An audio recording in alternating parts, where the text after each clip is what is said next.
I'm gonna subscribe. And if I'm the only one, then so be it. But I'm willing to bet I'm not. I don't know why, but around Valentine's Day, everybody's trying to set you up on dates. Which reminds me of Captain America, the Winter Soldier.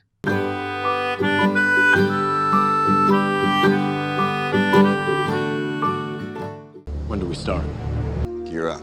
It's time. So some poor guy is out for a morning jog, and Steve is making him feel like a wimp by showing off how fast he is. Don't say it! Don't you say it! Left. Come on! They talk about how they can't sleep, so Sam recommends some music he can fall asleep to. On his list, you have to be upset on how far down Star Wars is on it, but at least it's the only one checked off. But I really don't know what's taking him so long to get to these. I did real good. You should have seen me. Big game. You should have seen me too. So Natasha picks him up, and they go fight pirates. But it seems like Natasha's a little preoccupied with Steve's love life. Nobody special though? Shall we play a game? Everybody needs practice. It might take a while. I'm counting on it.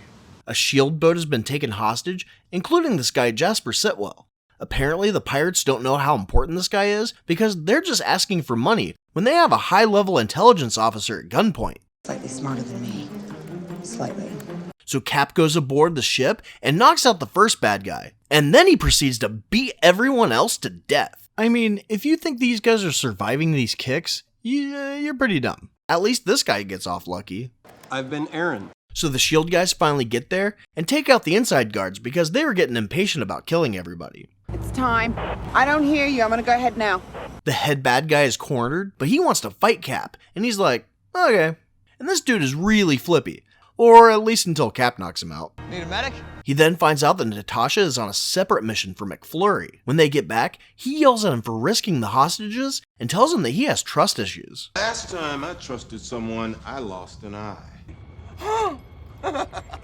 Those bad guys still in there somewhere. Oh, motherfucking! He then shows him a secret project they're working on. They have 3 helicarriers that can read DNA from air and predict the future. How can they do that? I don't know. Probably some sciencey crap. Or maybe like they read BuzzFeed quizzes. Bank rec, medical histories, voting patterns, emails, phone calls, your damn SAT scores. Well, Steve doesn't like where the future is headed, so he goes to look at his past by sneaking into a museum exhibit to remember his good old days. You must miss the good old days, huh? Well, all the guys from my barbershop quartet are dead, so no, not really. Like his best friend Bucky, who is totally 100%, no question about it, dead. But Peggy's still alive, but just barely. But her being super old doesn't stop him from loving her. Well, I couldn't leave my best girl. Not when she owes me a dance.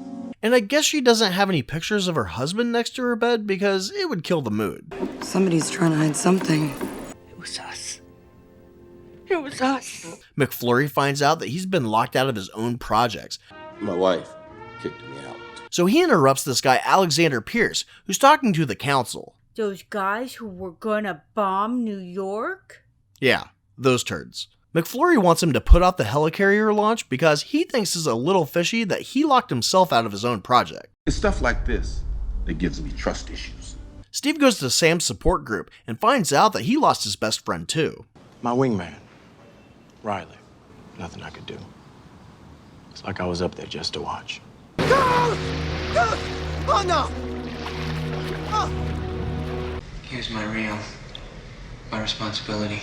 You gotta let him go. But he's hoping that Cap will be his new best friend.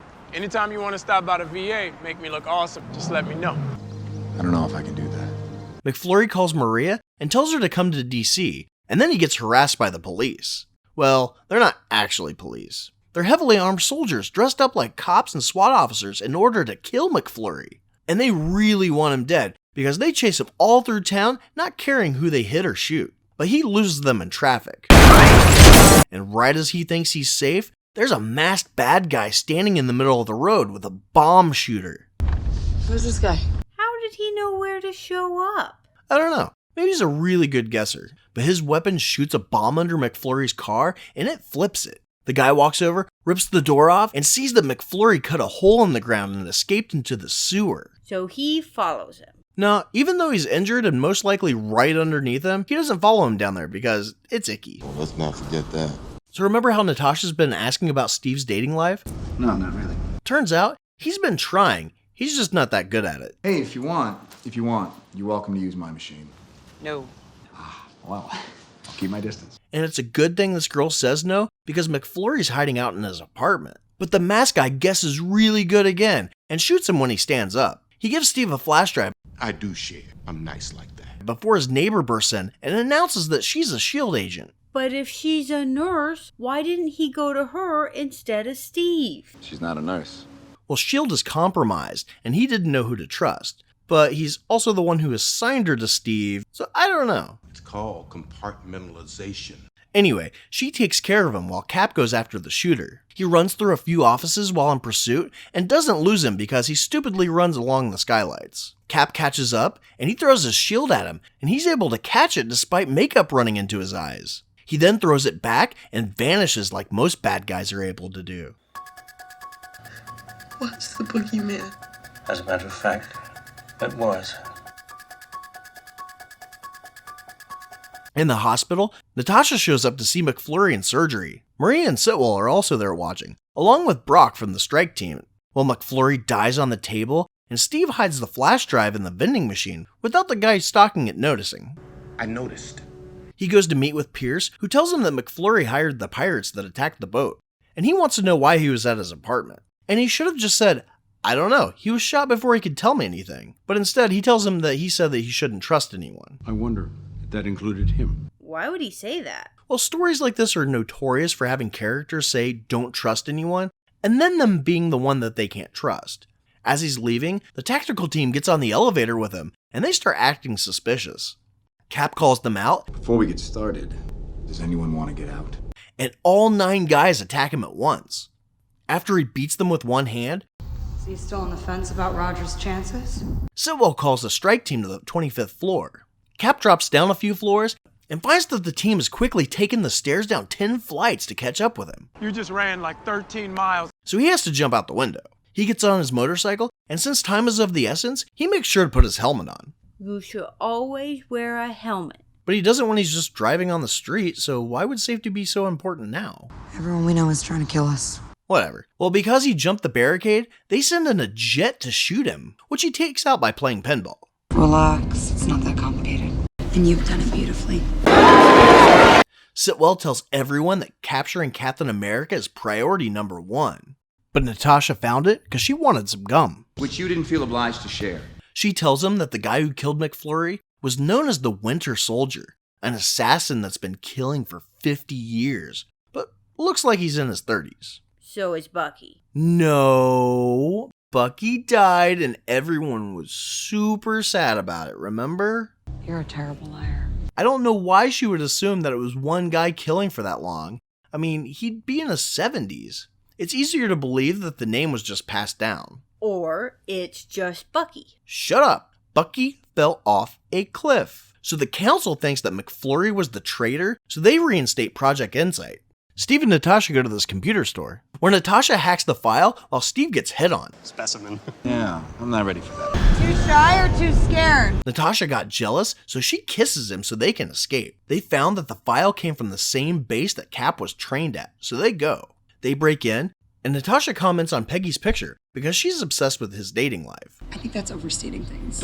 They find that file room and discover that Zola turned himself into a computer. He tells them that Hydra has secretly been controlling S.H.I.E.L.D. for years, and that he's the one who wrote the algorithm that controls Project Insight. Accidents will happen. S.H.I.E.L.D./Hydra thanks him for his service by firing a missile at the would-be immortal agent, so they can kill 2 people whose location they know. I can draw a map if it helps. They call in the Winter Soldier to take care of them, and apparently he reports directly to Pierce. In case you couldn't tell by now that he was the bad guy, he kills his maid because she forgot her phone. Did that really fool anyone? No, not really. The really messed up thing is that he wants to kill McFlurry and Steve, even though both of them saved his relatives. Nick saved the lives of a dozen political officers, including my daughter. The honor's mine, Captain. My father served in the 101st. So Steve and Natasha need a place to hide, so they go to Sam. He tells them that he can help, but first they need to steal something from a military facility. And they say it's no problem, and I guess we have to believe them because we don't hear about any of that. We just go to Sitwell meeting with Senator Stearns, and they talk about being evil. We're Nazis. And then they kidnap Sitwell and throw him off a building. Can't run everywhere. No, you can't. He tells them that they plan on killing anyone who might be a threat. A TV anchor in Cairo, the Undersecretary of Defense, a high school valedictorian in Iowa City, Bruce Banner, Stephen Strange, anyone who's a threat. Am I supposed to know who that is? Some dude's name is Strange? Who's that? Well, we don't know who the kid in Iowa is either, but this guy wants to kill him. Whatever. On the way to S.H.I.E.L.D., the Winter Soldier jumps on the car and throws Sitwell out. A bunch of guys with guns show up to take them out, but only shoot at Cap's shield. But I guess that's what happens when you train your army to only shoot at center mass. I mean, you wouldn't want to waste bullets. Natasha runs away, and the Winter Soldier follows her, because of course you wouldn't want your super soldier to fight the other super soldier. Just a great idea off the top of my head. What about Sam? Well, I guess they don't care about him, because he just runs off to get his wings. Yeah, you seem pretty helpless without me. You smug son of a bitch. Natasha gets shot, and Cap comes in to save her. He fights the Winter Soldier, and we see that fighting in khakis just looks weird. And that when his mask is ripped off, What then? What then? that Bucky is the Winter Soldier. Did that really fool anybody? No, not at all. I don't even know why they made it a surprise for us instead of just making a surprise for Steve. Why all the secrecy? Why not just tell us? So Steve's like, Bucky, you're alive! And he's like, who's Bucky? And then Sam and Natasha attack him, and he Michael Myers vanishes again. He's gone. He's gone from here. The evil is gone. They then get arrested, which makes you wonder why they didn't just wait for them to show up to S.H.I.E.L.D. to do it. We can't afford to wait that long. And this guy really wants to kill Cap, but they want to take him somewhere else to murder them. Where are you guys thinking about going? New Jersey.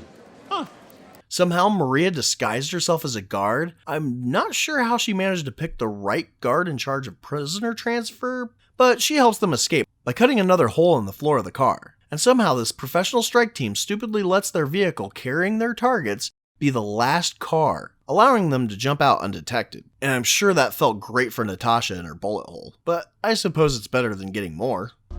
Bye-bye bikinis. So they go to this dam where they park really far away from the door, but even though Natasha's lost a lot of blood, they think it would make her feel better to know that McFlurry was alive. Did that really fool anyone? No. Well, they gave him this drug that makes you look dead. He didn't know who to trust, so he hid it from the people he knew he could trust. If you want to stay ahead of me, you need to keep both eyes open. So the bad guys are fixing Bucky's metal arm, and this makes him remember some of his past. It'll be fine. All you gotta do is shine my shoes, maybe take out the trash. Pierce tries to get some information out of him, but he wants to know more about Steve. But I knew him. Pierce says to wipe his memory, and Bucky just lets him, He's unstable, erratic. even though he could kill every person in this room with no problem. He's fast, strong. McFlurry's got a plan, and that means that they have to take down the helicarriers before they get too high in the air. Well, Steve wants to take all of S.H.I.E.L.D. down because they might as well since they'll be in the neighborhood. And this really upsets McFlurry. But it could be because everybody's disrespecting him too. Everybody calls me Fury. Not Nicholas, not Joseph, not Nick. Nick. Nick. Just Fury. What does your mom call you? Mr. Snoofers. Mr. Snoofers. That's what I said. Even though Steve and Bucky have a really good past, I'm with you to the end of the line, pal. probably because he's jealous, Sam says in a nice way that he's probably gonna have to kill him. But I don't know why Steve just doesn't say, hey, what if this was Riley? Just to put things into perspective. Oh, that's how it is? Oh, that's how it is. Okay. He wants Bucky to remember him, so since time is of the essence, he drives all the way across town to break into this museum and steal his old uniform. Oh, man. I am so fired. Pierce has the council come to his office to watch the launch and gives them some biometric brooches to wear. You gonna wear that? They celebrate the launch, but Cap makes an announcement that Hydra has taken over S.H.I.E.L.D. and that they need to stop the launch. Somehow, not a single person questions his story, saying that a former Nazi organization that was taken down over 70 years ago is taking over. I think at least one person would be like, "Aw, that poor old man's going senile." Instead, all the bad guys admit to it and try to launch early. Rumlow threatens a tech to launch, but he refuses. But I don't know why he did this, because he actually knows how to override it himself. So the carriers start going up, and Pierce tries to reason with the council, but the lady beats the crap out of the guards 2 down, 1 to go. and reveals that it's Black Widow with a mask on. Thank God that lady was the same size as her. Oh, wait. Was she a great big fat person? Well, she goes to the computer and starts leaking all their secrets on the internet. I only act like I know everything, Rogers. McFlurry comes in, and Pierce is like, Dude, why won't you let me kill 20 million people? It's a price I'm willing to pay. So Cap and Falcon have already swapped out the targeting chips on 2 of the helicarriers, and they team up to do the 3rd, but Bucky is there, and now that we know it's him, he doesn't have any reason to wear a mask anymore. He kicks Cap off the deck and breaks Falcon's wings, and luckily Cap was thrown down to the level that the targeting systems are on, but Bucky is already there waiting for him. Must be that good guessing again. So Steve doesn't want to fight his friend, and apparently he forgets that he's trying to get him to remember who he is the whole time, because the whole time they fight, he never once tries to jog his memory. He should have taken off his helmet and said, "Hey, do you remember when I used to be 90 pounds and you used to have to beat up guys for me?" Well, instead, he leaves it on and lets him punch him in the face a bunch. It's a good way not to die, though. It seems that the Winter Soldier is assigned to kill Captain America and not stop him, because he has a few chances to break this targeting chip, but he doesn't. Well, Cap puts Bucky to sleep for a second, but I guess he's well rested enough from the cryosleep, because he wakes up and starts shooting at him. At the last second, he switches the chips, and Maria programs the helicarriers to shoot each other. When the upload is complete, Pierce kills the rest of the council and threatens Natasha. She shocks herself, and McFlurry shoots Pierce. We're Nazis. Maria also told Sam to go after Rumlow, and they're fighting too. Brock brags about how much he's gonna beat him up, and then gets hit with a helicarrier. Sam jumps out the window, and McFlurry catches him with a helicopter. Because you were the best? On a falling helicarrier, Bucky still wants to complete his mission on killing Captain America, and Steve's like, "Go ahead, it's fine." Because I'm with you to the end of the line. You're always so dramatic. Then they crash into the river, and Bucky saves him from drowning and runs away. Keep on stepping. But he beat up Steve so bad that he was in a coma. On your left. Now that S.H.I.E.L.D. is shut down, everyone has to go look for new jobs. I blew all my covers. I gotta go figure out a new one. But McFlurry wants to stay dead. We've been data mining Hydra's files. It's like a lot of rats didn't go down with the ship. And Steve and Sam are going to go look for Bucky, who's still in town and trying to figure out who he is. So if they would have just gone home, he might have just used the phone book and found him. Internet, so helpful. Oh, it's sweet he still loves Peggy. Actually, it kind of seems like he's got more of a crush on Bucky than he does Peggy. But alright, whatever. You're wrong about me. I do subscribe. I'm nice like that.